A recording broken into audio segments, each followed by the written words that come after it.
서로 짐지는 교회라는 그 제목으로 함께 나눌 텐데요. 이 성도는 믿음으로 말미암아 의롭다함을 받았고 하나님 앞에 설 수 있는 자격을 얻은 거죠. 그리고 그 믿음으로 말미암아 자유한 자다. 율법으로부터 자유하고 모든 죄의 형벌로부터도 자유하고. 그런데 그 자유를 가진 자가 신자인데 그 자유를 육체의 기회를 삼는 그 일로 나아가지 않고 오직 사랑으로 서로 종되는 자, 그게 바로 신자 성도라고 이야기했습니다. 그래서 어떻게 자유를 가졌는데 이 육체의 기회, 자기가 원하는 대로 자기를 위해서 살지 않고 오직 사랑으로 서로 종될 수 있는가?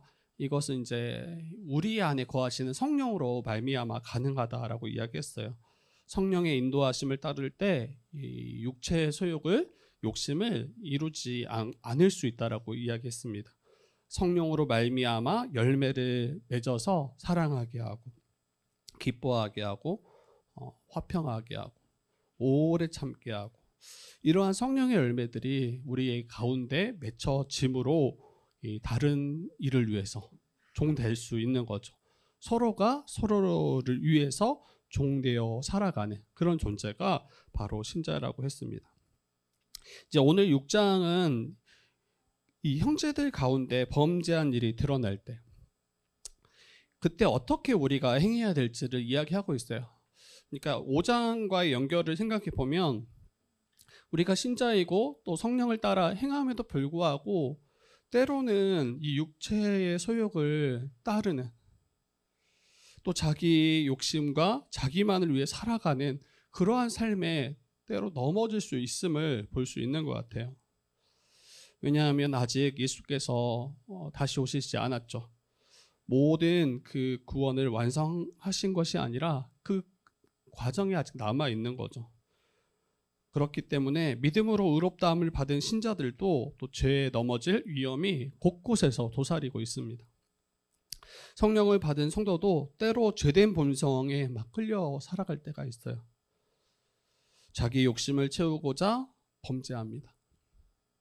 헛된 영광을 구하려고 자기의 이익만을 구하려고 다른 이들을 노엽게 하고 또 투기하고 시기하고 다투고 속이고 방탕함에 넘어질 때가 있습니다.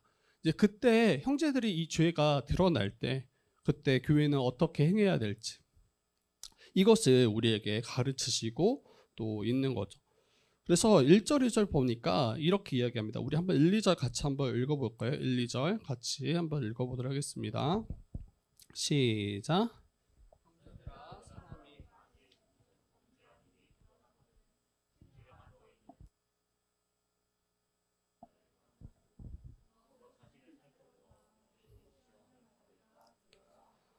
너희가 짐을 서로 지라 그리하여 그리스도의 법을 성취하라. 네, 형제들 중에 무슨 범죄한 일이 드러날 때 그때 바울은 우리에게 이렇게 권면합니다. 바로 잡아 주어라 라고 이야기해요. 범죄한 일이 드러나거든 신령한 너희는 온유한 심령으로 그러한 자를 바로 잡아주라 라고 이야기합니다. 이 바로 잡다라는 이 단어의 그 헬라어 단어는 이제 카타르티조인데 이 카타르티조라는 이 바로 잡다라는 이 단어는 원래는 의학 용어예요. 의학 용어. 그래서 골절되거나 탈골될 때 그때 이 바로 잡아주는 뼈를 다시 맞추는 이어서 맞춰서 다시 이 회복할 수 있도록 이 돕는 그 단어가 바로 이 카타르티조예요. 그래서 여러분 이 바로 잡다라는 단어는 이 부러지고 쓸 수 없는 이제 그러한 것을 다시 회복해야 하는 그것을 바로 잡다라는 의미가 됩니다. 여러분 탈골 됐다고 생각해 보세요. 저는 탈골 안 돼봤는데 그리고 뼈도 아직 부러져 본 적이 없어요. 네, 인대는 한번 끊어져 본 적이 있는데 인대만 끊어져도 움직일 수가 없어요. 그런데 이 뼈가 끊어지거나 탈골 될 때 그 부분을 쓸 수가 없죠. 제가 예전에 어떤 한 아이가 그렇게 활발하게 막 움직이던 아이가 갑자기 한쪽 손을 아예 쓰질 않는 거예요. 그러니까 다리도 멀쩡하고 다른 한쪽 손도 멀쩡하고 막 하는데 그냥 한쪽 손이 반대쪽 손이 그냥 가만히 그냥 꿈쩍도 않고 그냥 딱 붙어 있는 거예요. 나중에 보니까 그 탈골된 거예요. 그래서 이 탈골된 그 뼈를 다시 맞추기까지 전혀 쓸 수 없는 그 상태가 돼버립니다. 뼈가 부러지거나 이 골절되는 것도 마찬가지예요. 약간만 움직이려고 해도 엄청난 고통을 입죠. 그래서 이 뼈를 다시 이어서 이게 붙기까지는 이제 깁스를 해서 계속해서 치료하는 것들을 보게 되죠. 이게 바로 이 카타르티조입니다. 죄에 넘어진 지체들의 상태가 이와 같다라는 거예요. 죄에 넘어져서 육체의 정욕이 끄는 대로 살아갈 때 여러분 신자는 무능력해요. 어떤 일에 무능력하냐면 선한 일에. 하나님의 뜻을 이루는데 무능력합니다. 그냥 멀쩡해 보이는데 아무것도 할 수 없는 거예요. 영적으로 골절되거나 탈골된 자의 모습이 바로 이와 같습니다. 여러분 그때 교회는 그러한 형제를 마주했을 때, 그 형제들의 죄가 드러났을 때 어떻게 행해야 됩니까? 그가 다시 회복할 수 있도록, 그가 다시 일어날 수 있도록, 그래서 그 일을 감당할 수 있도록, 주를 위해 살아갈 수 있도록 여러분 그를 바로 잡아주고 그 뼈를 붙여주는 거예요. 근데 이게 굉장히 큰 고통이 따르는다라는 것을 우리는 알 수 있죠. 전에도 말씀드렸지만 교회에 속한 누군가의 죄가 드러날 때 이 복음 위에 서지 않은 공동체는 이걸 감당할 만한 힘이 굉장히 부족해요. 도리어 정죄하죠. 그리고 비방하죠. 그리고 험담하죠. 어떤 이들은 이 형제의 일이 이제 죄인 줄 알면서도 무관심합니다. 합당하지 않게 살고 있음에도 불구하고 침묵하죠. 지적하거나 권면하지 않습니다. 왜냐하면 굉장히 번거롭거든요. 굉장히 귀찮고 그렇게 관여하고 그것에 같이 참여하는 일이 굉장히 이게 쉽지 않은 일인 줄 너무 잘 알기 때문에 굳이 내가 그런 말을 지체에게 하는 것이, 굳이 내가 그를 바로 잡아주는 것이 괜찮나, 이렇게 여기기 쉽습니다. 그런데 여러분 침묵하고 그것을 방치했을 때 결국에는 이게 내게도 쓴 열매를 맛볼 수밖에 없는 일인 것을 우리가 기억하셔야 돼요. 형제의 일이 내게 상관없는 일이 아니에요. 결국 나의 일이고 내게 엄청난 영향을 가져다 줄 수밖에 없는 일이에요. 왜냐하면 우리가 한 몸이기 때문이에요. 만약에 다리가 크게 다쳤는데 팔이 그 일을 자기 일로 여기지 않고 그 다리가 다쳤는데 나 다행이다. 팔이 안 다쳤고 다리가 다쳐서 다행이다. 팔이 만약에 그렇게 이야기하고 생각하고 있더라면 그거 미련한 거죠. 같이 고통당할 수밖에 없는 건데, 같이 힘들 수밖에 없는 건데, 여러분 또 다리도 마찬가지. 다리가 다쳤는데 이제 팔이 멀쩡한 거, 뭐 다른 부위가 지체가 멀쩡해. 근데 다리가 막 생각하는 거예요. 왜 나만? 그러면서 다른 지체를, 다른 부위를 왜 너만 멀쩡해? 하고 만약에 그런다면 이것도 어리석은 거죠. 한 몸인데, 한 가족인데 형제의 넘어짐이, 형제의 죄가 드러남이 여러분 상관없는 일이 결코 아닙니다. 제가 예전에 그 맨홀에 한번 빠진 적이 있어요. 아시는 분들 아시겠지만 오랫동안 그 빌라에서 지금 한 8년 가까이 산 것 같은데 맨홀에 빠졌는데 한쪽 다리부터 해서 거의 허리까지 쭉 슬켰어요. 그래서 어떤 부위는 깊게 살이 패여가지고 이 치료하는데 굉장히 오랜 시간, 지금도 흉터가 있어요. 근데 제가 그 집을 오래 살았잖아요. 근데 주차하는 곳에 그 맨홀이 있어요. 근데 주차를 제가 자주 하니까 분명히 거기가 약간의 그 삐그덕하는 게 있었어요. 그러니까 약간 전조 증상이 있었어요. 거기가 문제 있다라는 걸 저는 인식을 했어요. 근데 크게 대수롭게 여기지 않았어요. 그냥 약간 문제가 있나 보다. 그리고 오랜 시간 아마 흘렀을 거예요.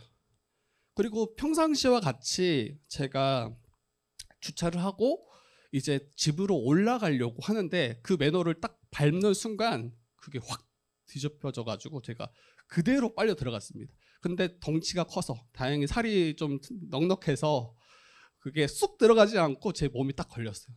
물론 제 맨홀만큼 크진 않습니다. 딱 팔로 잘 버텨서 잘 올라온 건데 완전 한쪽이 다 쓸렸어요. 그래서 굉장히 어렵기도 하고 고통스럽기도 했는데 제가 근데 나와서 치료하면서 감사하다는 생각했어요. 감사하다. 다쳐서 감사한 게 아니라 제 아들이나 거기 노인들이 여러 사시는데 노인이 그걸 밟았으면 저는 진짜 인사 사고가 이게 생명이 크게 어려울 수 있는 그런 문제까지 갈 수 있었겠다는 생각이 들어요. 그런데 다행히 제가 밟아서 저는 이제 약간 다치고 잘 회복할 수 있었죠. 여러분, 제가 말하고 싶은 것은 이게 나와 상관없는 문제라고 여길 때, 그것이 괜찮다라고 여길 때, 그 문제가 나의 문제라고 여기지 않을 때 결국에는 내가 빠지거나 아니면 내가 사랑하는 이들이 함께 거기에 빠질 수 있다라는 거예요. 근데 그걸 당하고 나서 돌아보니까 그런 상황들이 종종 생기더라고요. 종종 생기고, 그런데 예전에는 제가 다 눈 감았던 거예요. 약 번거롭거든요. 귀찮거든요. 그래서 크게 신경 쓰지 않고 약간 나만 아니면 된다라는 그런 생각을 은연중에 가지고 있었던 것 같아요. 근데 저는 교회에도 똑같다라고 생각해요. 교회 안에 지체의 영적인 문제. 근데 그게 마치 맨홀과 같아요.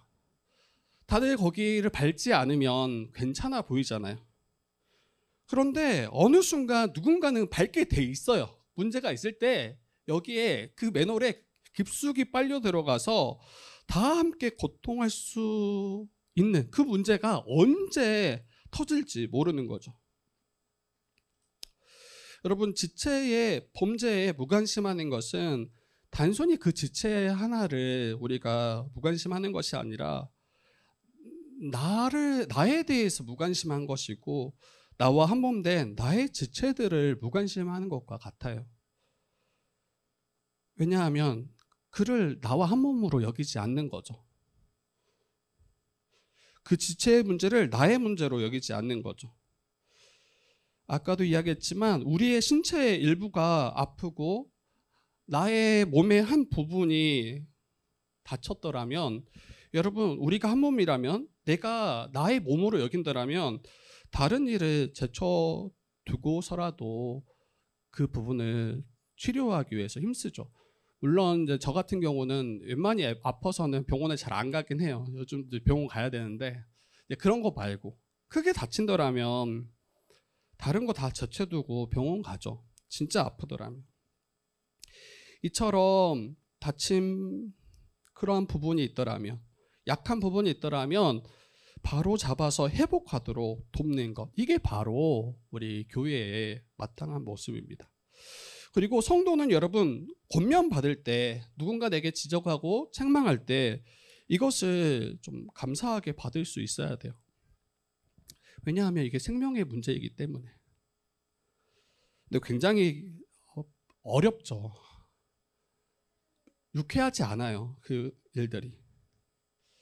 그럼에도 불구하고 이것이 정말 나를 회복해 하고 나를 온전케 하는 그러한 일이라고 여러분들이 여긴다라면, 그렇게 여겨지지 않을 수 있어요. 처음에는 그냥 다 싫고 귀찮고 왜 내게 그런 말 하나, 이렇게 느껴지기가 쉬워요.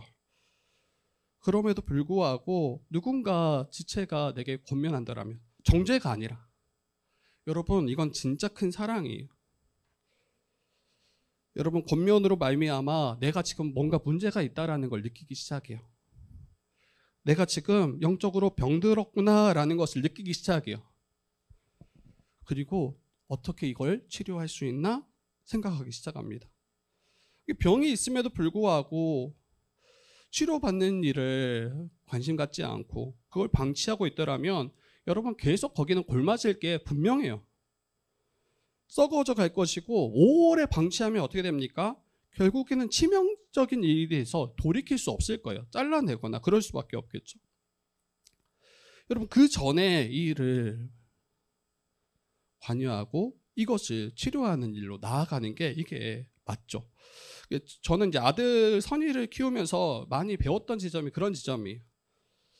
자라면서 뭐 여러 질병, 다치는 일들이 뭐 다반사죠. 자주 아프고 열나고 막 이럴 때가 많아요. 어렸을 때는 뭐 기저귀 발진, 막 엉덩이 보면 막 그렇게 발진 나 있고, 감기는 뭐 수시로 달고 살고. 그런데 제 아들이 치료할 때마다 항상 보이는 반응은 똑같아요. 주사 안 맞으면 안 되냐? 약 안 먹으면 안 되냐? 그러면서 이 주사를 놔주고 이 약을 먹이는 그런 의사나 아니면 부모를 향해서 원망의 눈빛을 보냅니다. 나를 아프게 하는 사람이 마치 이 약을 먹이는 사람인 것처럼. 여러분, 아빠 나 이거 안 맞으면 안 돼? 나 이거 안 하면 안 돼? 계속 그 수시로 불쌍한 눈으로 저를 쳐다봐요. 근데 저는 마음 아프지만 결코 그걸 받지 않죠. 먹어. 그리고 주사 같이 의사 선생님이 선희를 주사 놓으려고 하면 진짜 너무 힘들어요. 막 온몸을 비틀고 안 맞으려고 막 그렇게 막 온 힘을 다 씁니다. 근데 그거 밑에서 제가 안고 선희를 앉히고 발로 밑에 다리를 잡고 팔로 아예 몸을 꽉 붙잡고 전혀 움직이지 못하도록 그렇게 붙잡고 주사를 맞히는 일들이 많았어요. 분명히 제 아들은 그렇게 생각할 거예요. 왜 나 이렇게 힘들게 하나? 왜 나를 이렇게 아프게 하나? 여러분, 그런데 자녀를 정말 사랑하는 부모라면 그걸 받아줄 수가 없는 거죠. 치료를 미루거나 중단할 수가 없는 거죠. 가슴 아프지만 그를 붙들고 주사를 맞히고 약을 먹이는 게 맞아요. 근데 영적인 일도 마찬가지예요. 비록 육체의 질병처럼 이렇게 겉으로 드러나는 일은 아니지만 죄에 노출되고 죄에 넘어질 때 이 영적으로 병들어 있는 모습들을 보게 됩니다. 기쁨을 다 잃어버려요. 예배에도 큰 감사가 없죠. 뭐 세상의 돈이나 술, 게임 이런 자기만의 우상들을 만들어서 은밀히 그걸 즐기고 음란에 빠지고 지체들을 사랑하기보다는 자기의 이기적인 마음, 그 이익을 위해서 살아가죠. 근데 약간의 이런 포장을 가지고 괜찮은 것처럼 살아갈 때가 있습니다. 여러분, 그때 이 죄가 드러날 때 교회는 바로 잡아줘야 한다는 거예요. 그때 이 일을 힘쓰지 않는다라면 그 작고 작은 질병이 나중에 큰 병이 되는 거예요. 실제로는. 약간의 골마진 것을 방치하면 결국 거기가 썩어져서 다리나 팔을 잘라야 된다니까요. 아주 위험한 결과를 초래할 것이기 때문에 이거를 무작정 방치할 수 없습니다. 그래서 교회는 여러분, 형제가 넘어졌을 때 또 죄에 빠져서 죄 가운데 거할 때 그를 바로 잡아주는 게 너무나 교회로서 마땅합니다. 근데 요즘 교회는 이 죄에 대해서 잘 건들지 않아요. 그냥 예배 정도 잘 출석하면 잘했다, 신실하다 이렇게 이야기한다고요. 죄에 대해서 이야기하면 성도가 교회를 떠날 거라고 너무 자연스럽게 여기는 시대 가운데 우리가 있어요. 그래서 죄에 대해서 건들지 않죠. 그냥 도리어 그럼에도 불구하고 위로하고 그럼에도 불구하고 격려하고 죄는 싹 빠진 채 이를 다루는 것들을 너무나 봅니다. 왜 그럽니까? 죄라고 말할 때 기분 상하거든요. 죄라고 말할 때 교회를 떠나기 일쑤거든요. 여러분, 바로 잡아줄 수 있는 용기가 우리에게 필요한 것 같아요. 정말 이걸 믿는다라면, 우리가 그 지체를 사랑한다라면, 나와 한 몸이라고 여긴다라면 이것을 단순히 방치할 수 없는 거죠. 여러분, 바로 잡아주는 것만큼 또 중요한 일이 있습니다. 어떠한 태도와 자세로 그를 바로 잡아주는가, 이것도 굉장히 중요해요. 생각해 보세요. 누군가 내게 권면하는데 만약에 내가 너 그럴 줄 알았어, 그러한 태도로 우리의 죄를 다룬다면 어떻게 그런 문제에 넘어질 수 있어? 한심하게 혹시 그렇게 여기는 그런 태도라면, 여러분 그러한 자세로는 형제를 바로 세울 수 없어요. 바로 잡아줄 수 없어요. 어떠한 태도로 이 죄가 드러난 지체들을 바로 잡아주는가, 이게 그만큼 중요합니다. 여기서 성경은 뭐라고 이야기합니까? 신령한 너희는 온유한 마음으로 죄에 넘어진 지체들을 바로 잡아주라 라고 이야기합니다. 신령하다라는 것은 성령의 인도하심을 받는 너희는, 성령을 따르는 너희는, 이런 이야기와 같아요. 성령의 인도하심을 받고 성령을 따르는 너희는 온유한 심령으로 지체를 바로 잡아주라고 이야기해요. 누가 지체를 바로 세울 수 있는가 할 때는 여러분 성령 가운데 거하고 성령의 인도하심을 따를 때예요. 따를 때. 우리 몇 마디 말이 그 지체를 바로 세울 수 없어요. 몇 마디 그 옳은 말이 그 지체를 바꿀 수 없어요. 여러분 우리가 뭐 얼마나 대단합니까? 그런 존재가 아니잖아요. 몇 마디 그런 지식이, 그런 말들로 지체를 변화시킨다고요? 여러분 이건 불가능한 일이에요.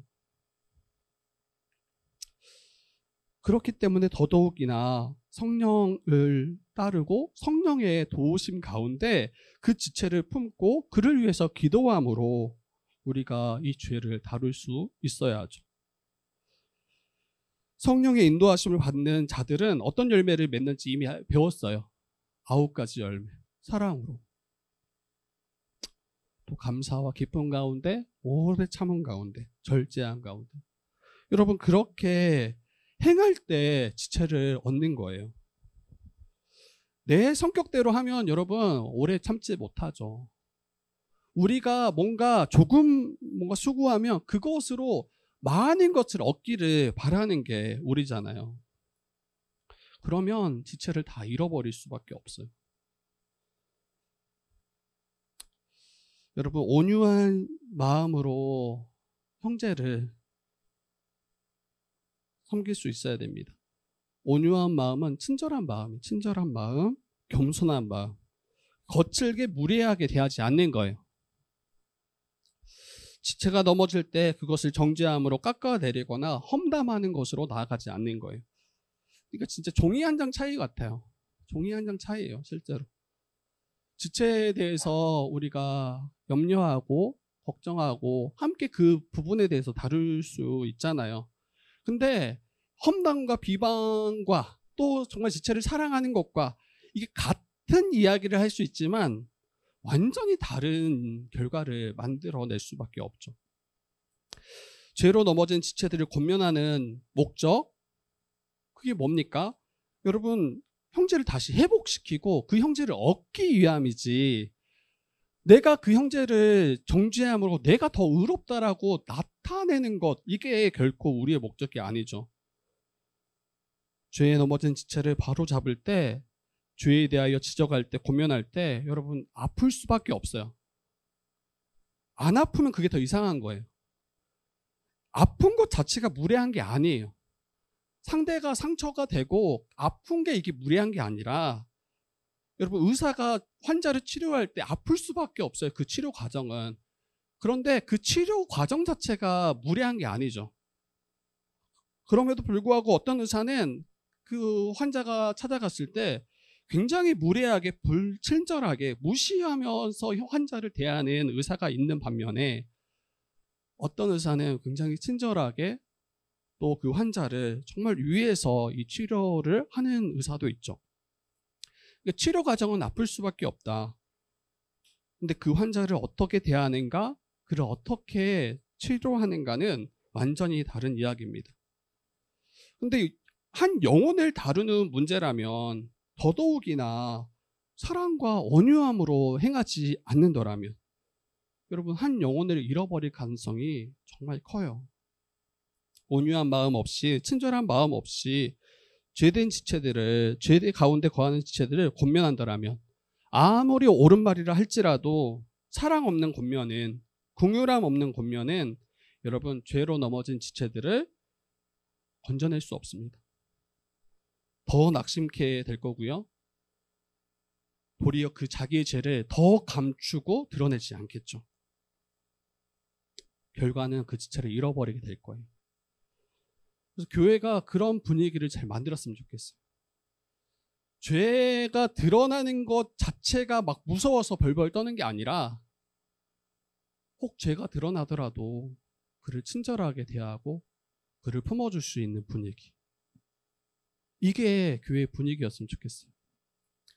저도 선의를 키울 때 그러거든요. 선의가 늘 어떤 자기가 문제를 일으키거나 또 자기가 잘못했다라고 딱 느낄 때 여지없이 저한테 찾아와서 하는 이야기 있어요. 아빠 저 혼낼 거죠. 그때 제가 늘 이야기해요. 괜찮아. 그리고 때로는 혼내기도 하죠. 근데 제가 늘 이야기하는 게 있어요.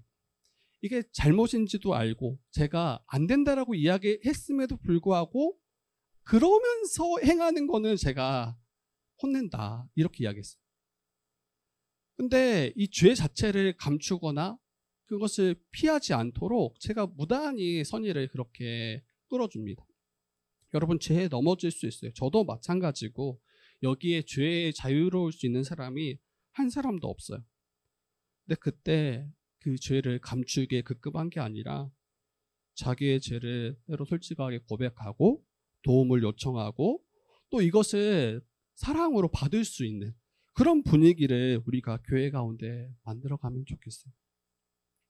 온유한 마음이 우리가 꼭 필요합니다. 근데 이것은 성령께서 우리를 이끄실 때 자연스럽게 열매 맺는 마음들이라고 이야기하는 거죠. 또 바로 잡아줄 때 지체들이 조심해야 될 게 있는데 그거 다 지금 1절 지금 이야기하고 있는데 여러분 너 자신을 살펴라. 그리고 너도 시험을 받을까 두려워하라 이렇게 이야기해요.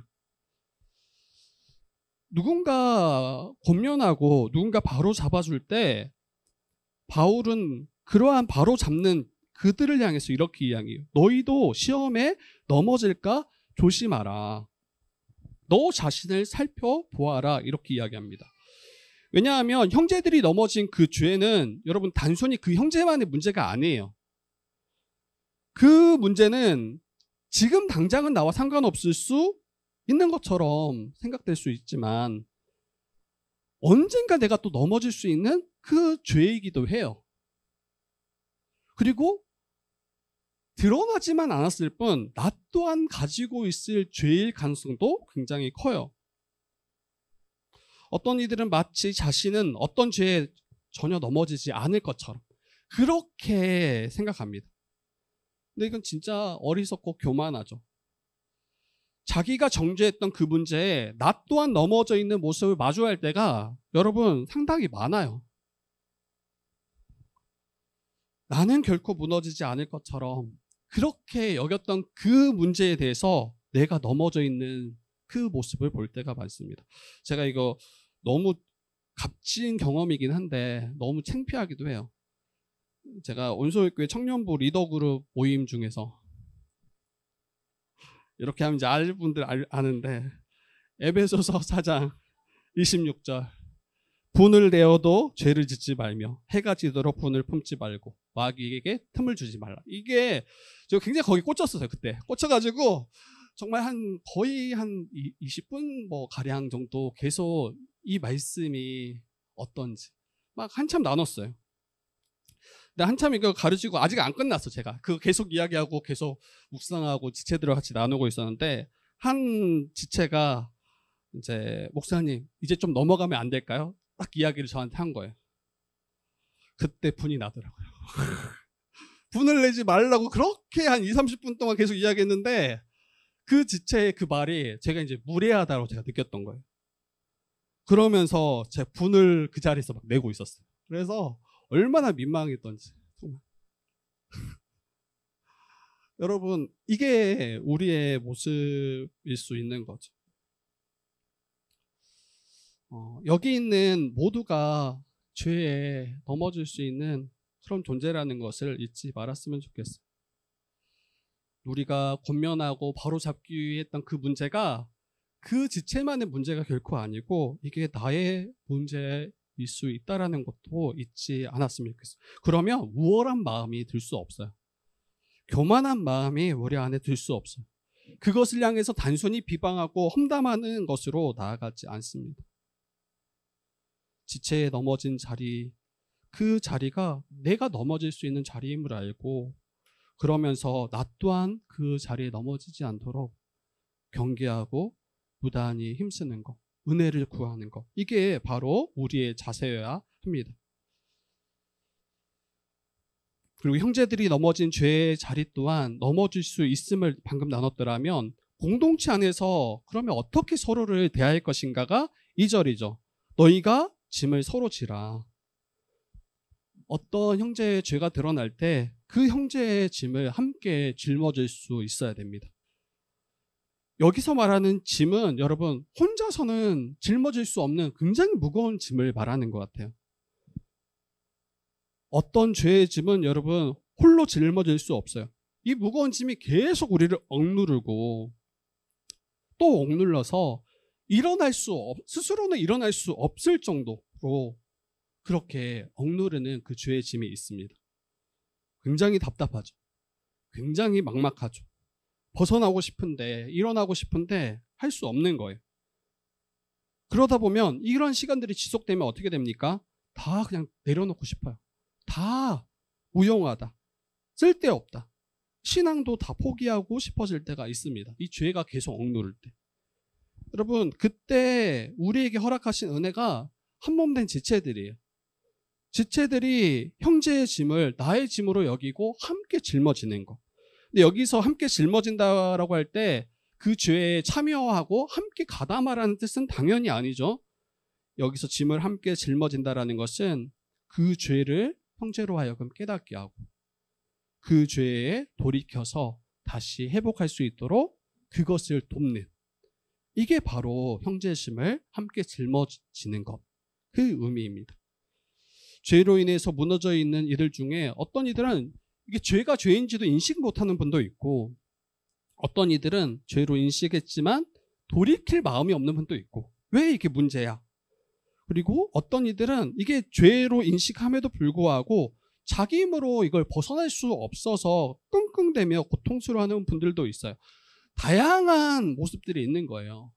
그때 그 형제의, 그 지체의 이 죄의 짐을 함께 짊어질 수 있어야 됩니다. 그때 나아가서 손을 내밀 수 있어야 돼요. 그때 나아가서 다시 잡아 일으켜 줄 수 있어야 됩니다. 친절하게, 때로는 위로하고 또 그 죄에 대하여 권면하고 그를 안아줄 수 있어야 됩니다. 죄에 돌이켰을 때는 그 정말 기뻐하고 그 형제를 꽉 안아주고 함께 기뻐하는 것. 여러분, 혼자는 그래서 결코 이 신앙생활을 감당할 수 없어요. 혼자 이 믿음의 여정을, 이 길을 혼자서 결코 갈 수 없어요. 우리는 넘어지기 너무 쉬운 존재인데 때로는 너무 큰 무거운 짐이 우리를 억누를 때 그때 어떻게 할 거냐는 거예요. 여러분, 사랑으로 서로 돌볼 그 지체들이 있기에 우리가 이 신앙의 여정을 지금까지 잘 달려올 수 있었던 거예요. 지체들 중에 죄로 넘어져 신음하고 넘어져 있는 이들이 있더라면 마치 나의 일처럼 그들을 긍휼히 여기실 수 있기를, 또 그의 짐을 함께 짊어질 수 있기를 좀 부탁해요. 왜냐하면 내가 그 자리에 넘어진 그 사람일 수 있거든요. 또한 형제의 짐을 잘 짊어지기 위해서 마지막 한 가지만 더 이야기하고 마무리할 텐데, 여러분 말씀 한번 읽어볼까요? 5절입니다. 5절. 4절 5절 한번 같이 읽어봅시다. 4절 5절 같이 읽어봅시다. 시작. 각각 자기의 길을 살피라. 그리하면 자랑할 것이 자기에게는 있어도 남에게는 있지 아니하리니 각각 자기의 짐을 질 것이라. 네. 그 형제가 넘어졌을 때 그 형제의 짐을 함께 짊어지기 위해서 반드시 전제돼야 될 하나의 조건이 있는데, 자기의 짐을 잘 짊어질 수 있어야 돼요. 이 말은 다르게 말하면 각 개인이 영적으로 성숙하고 강해져야 합니다. 생각해 보세요. 자기의 짐도 짊어지지 못하는데, 자기의 죄의 문제도 때로는 물론 어려울 수 있어요. 좀 버거울 수 있고, 그럼에도 불구하고 감당하고 죄를 회개하고 돌이킬 수 있는 그러한 건강하고 성숙한 지체들이 많을 때 서로의 짐을 짊어질 수 있는 거예요. 저희 집이 엘베 없는 4층 빌라잖아요. 다 아시겠지만 수련회 제가 정말 자주 가요. 수련회 자주 가고 뭐 1년에 한두 번 휴가를 가죠. 근데 갈 때 짐이 어마어마해요. 큰 캐리어에다가 그 선이랑 같이 움직일 때면 짐이 진짜 많아요. 근데 4층을 오르락 내리락 하는 게 이게 만만치가 않습니다. 만만치가 않아요. 한 4-5번 왔다 갔다 해야 되고 근데 그때 제가 선이에게 너도 좀 들어 막 이렇게 말을 잘 못해요. 물론 때로 이야기합니다. 선이가 짊어질 수 있는 선이 가방, 네 가방은 너가 좀 들어 이런 이야기는 하는데 선이에게 막 선이만한 그 짐을 들라고 이야기하지 못하죠. 너무 잘 알아요. 선이가 그걸 짊어지거나 들면 한두 걸음 가다가 이미 감당하지 못할 거를 너무 잘 알아요. 그래서 주로 이제 아내랑 제가 들고, 아내도 마찬가지예요. 아내도 여자이기 때문에 이 힘에 대한 차이가 분명히 있잖아요. 그래서 아내가 들 수 있는 짐이 있고, 그리고 나머지는 제가 다 들어야죠. 큰 것들을, 또 무거운 짐들. 이게 당연한 거예요. 이게 자연스러운 거예요. 근데 만약에 생각해 보세요. 교회에 다 선의와 같이 연약하고 또 때로는 미성숙한 이들이 교회에 주가 된다면 여러분 서로 짐 못 듭니다. 자기 짐 드는 것도 버거워요. 그래서 제가 누군 지체에게 저 형제를, 저 지체를, 저 자매를 우리 같이 좀 돕자 이런 말을 못 해요. 아니 본인도 본인의 신앙을 돌보지 못하는데 어떻게 다른 이의 믿음을 돌보라고 우리가 이야기할 수 있겠냐고요. 제가 하고 싶은 이야기는 자기의 짐조차 또 자기의 죄의 문제조차 이걸 전혀 감당할 수 없는 그러한 상황에 우리가 있더라면 여러분 도울 수가 없어요. 도울 수가 없어요. 마틴 루터는 이렇게 이야기합니다. 그리스도인은 강한 어깨와 튼튼한 뼈를 가져야 합니다. 이렇게 이야기해요. 마틴 루터가 그리스도인들은 강한 어깨와 튼튼한 뼈를 가져야 합니다. 이 말이 여러분 우리의 육체를 말하는 게 아니죠. 영적으로 믿음이 강해질 때, 영적으로 우리가 더 성숙해질 때 다른 이들을 돌보고 살피고 교회를 건강하게 세워갈 수 있다는 걸 이야기하는 거예요. 로마서 15장 1절에 이렇게 이야기합니다. 믿음이 강한 우리는 마땅히 믿음이 약한 자의 약점을 담당하고 자기를 기쁘게 하지 아니할 것이라. 이렇게 이야기해요. 그리고 에베소서 4장 13절 그리스도의 장성한 분량이 충만한 데까지 이르리니 오직 사랑 안에서 참된 것이라 하여 범사에 그에게까지 자랄지라 그는 머리니 곧 그리스도라. 그래서 우리가 성숙함으로 자라갈 때 여러분 우리 사랑하는 지체들을 지킬 수 있어요. 그 지체들이 성숙함으로 자라갈 수 있도록 죄를 이길 수 있도록 우리가 도울 수 있습니다. 이게 하나님께서 교회를 위해서 허락하신 굉장히 귀한 복이라고 생각돼요. 여러분 한 몸을 이루는 성도 각자가 이 자기의 짐을 짊어질 수 있어야 합니다. 개인이 건강하고 강해지면 다른 연약한 자의 짐을 함께 짊어질 수 있기 때문이죠. 여러분 그때 어떤 일이 일어나냐면 2절 너희가 짐을 서로 지라 그리하여 그리스도의 법을 성취하라. 그 그리스도의 법, 사랑의 법 이것을 성취하고 하나님 앞에 정말 의롭다라고 인정받을 만한 믿음으로 의롭다라고 인정받을 그 모습으로 우리가 계속 드러나게 되고 자라가게 되고 계속 이 법을 이루어가게 될 것입니다. 사랑이 계속 더해지겠죠. 사랑이 계속 충만해지겠죠. 이게 바로 교회가 보게 될 영광이고 기쁨이고 감사이지 않을까 생각이 됩니다. 여러분 넘어질 수 있어요. 넘어질 수 있고 그리고 때로는 이게 너무 무거울 때가 있어요. 그때 사랑하는 지체들의 짐을 함께 짊어지고 함께 세워주고 함께 자라가는 우리 주의 뜻 교회 되어지기를, 그래서 그리스도의 법, 사랑의 법을 완성하는 우리 모두 되기를 주님의 이름으로 부탁드립니다.